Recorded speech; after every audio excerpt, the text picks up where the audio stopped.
अस्सलाम वालेकुम दोस्तों। कहते हैं कि कुत्तों में बड़ी खूबियां होती हैं। आज हम आपके लिए उनकी कुछ खूबियां बयान करेंगे और एक बहुत ही खूबसूरत स्टोरी यानी वाकया बयान करेंगे, जिसे सुन के यकीनन आप आशीष कर उठेंगे। कुत्ते की सबसे पहली खूबी ये होती है कि ये बेलौस वफादार होता है। बदले में कुछ नहीं मांगता, ना हैसियत, ना शोहरत, ना फायदा। बस अपने हिस्से का इंसान चाहता है। ये खुलूस आज की दुनिया में नायाब है। कुत्ते की दूसरी खूबी ये है, वो कभी जज नहीं करता। आप गरीब हों या अमीर, खुश हों या टूटे हुए, कुत्ता कभी सवाल नहीं करता, बस साथ देता है। बहुत से लोग जिनसे इंसान रूठ जाता है, वो कुत्तों से जुड़ जाते हैं, क्योंकि कुत्ता खामोशी से सुन लेता है। उसकी खुशी सादा होती है। एक नजर, एक आवाज, एक हाथ का लम्स, यही सादगी दिल को खींच लेती है। कुछ लोग कुत्तों में वो खूबियां देखते हैं जो इंसानों में कम होती जा रही हैं: वफा, सब्र, हिफाजत और कुर्बानी। प्यारे दोस्तों, आज हम आपको एक कहानी नवाब ऑफ जूनागढ़ मोहम्मद मोहब्बत खान के हवाले से सुना रहे हैं।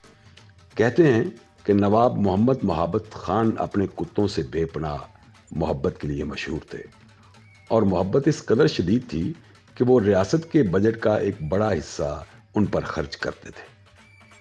उनके पास 800 से 2000 कुत्ते थे, जिनमें से ज्यादातर आला नस्ल के थे।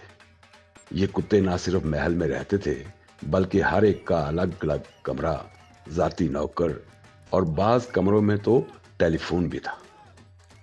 नवाब साहब ने उनके लिए एक अलग अस्पताल भी बनवाया था, जहां बरतानवी वेटरनरी डॉक्टर काम करते थे। और अगर कोई कुत्ता बीमार होता या मर जाता, तो अलमियाती गमगीन धुनों, बैंड बाजों, तरानों के साथ जुलूसों में कुत्ते का जनाजा उठाया और रियासत में मातम का ऐलान किया जाता।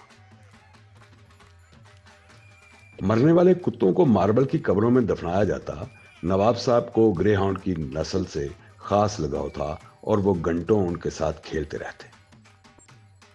और कुत्तों में दीगर नस्लें भी शामिल थीं, जैसे लेब्राडोर और गोल्डन रिट्रीवर। नवाब साहब ने बरतानी मुसव्वरों से अपने पसंदीदा कुत्तों की पेंटिंग्स भी बनवाई, जो महल की दीवारों में लगी हुई थी। इन कुत्तों से मोहब्बत का एक मशहूर वाकया उनकी पसंदीदा कुत्ती रोशन आरा की शादी, जो एक गोल्डन रिट्रीवर बॉम्बे से हुई। ये शादी 1922 में हुई, जिस पर उस वक्त के $7,000 खर्च हुए, जो आज तकरीबन 2 करोड़ रुपए बनते हैं। शादी में दूल्हे को रेलवे स्टेशन पर 250 कुत्तों के गार्ड ऑफ ऑनर, फौजी बैंड और कुत्ते के वेलकम का एहतमाम किया गया। दुल्हन को सोने की पालकी में लाया गया और उसे जेवरात पहनाए गए। इस तकरीब में हिंदुस्तान के बड़े नवाबों, हत्ता के वासराय को भी मादूब किया गया। 1947 में पाकिस्तान हिजरत के वक्त नवाब साहब ने अपने खजाने और चंद वफादारों के साथ कई 100 पसंदीदा कुत्ते भी तियारे में लाए। कहा जाता है, बीवियों और बच्चों को जगह की कमी की वजह से पीछे आने वाली फ्लाइट के लिए छोड़ दिया गया। शुक्रिया।